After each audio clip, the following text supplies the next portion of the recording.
Have you ever noticed how common ideas are? They're everywhere. Your mind is constantly feeding you ideas. Your friends are as well. And now that we live in the information age, we are bombarded with ideas from the moment we wake up to the second we fall asleep. But one problem we've always had is deciding which ideas are good and which are bad. This is a difficult problem to solve, and our newest technology seems to be creating novel challenges that make it harder to distinguish truth from fiction. Although it's been tremendously helpful as well, modern technology has allowed information to spread at the speed of light, influencing the minds of billions, and without distinguishing whether or not the information is factual. Needless to say, this is not something we've dealt with in the past, and its consequences could be an absolute catastrophe for those who consume any form of media. A common technique used to circumvent the difficulties of having to decide what to believe and how to act is that of adopting a role model. Someone whose behavior seems exemplary and whose morality is clearly superior to that of the average person. But there are problems that arise from following the example of a role model.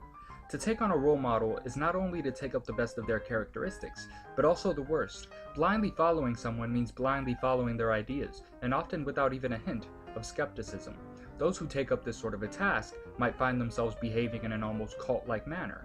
Thus the age-old cliche still holds its purpose. Think for yourself. Now you might say, couldn't I just adopt the role model and reject the negative ideas they have? Yes, you can. But if that's the case, then why bother with the role model at all? You might as well just take on a series of good ideas without resorting to an unhealthy fanaticism towards another person. Your heroes will always disappoint if you put them on a pedestal. How can reality ever hope to compete with your imagined perceptions of how others are? This is not to say that we shouldn't appreciate the great accomplishments others have done. It's just a reminder that you shouldn't believe that a person is their accomplishments. You are not your accomplishments. They are just a part of the bright side of what you have done.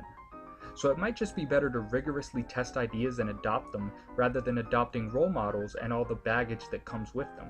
But don't listen to me, I'm just some dude on the internet. If you enjoyed this video, please feel free to subscribe.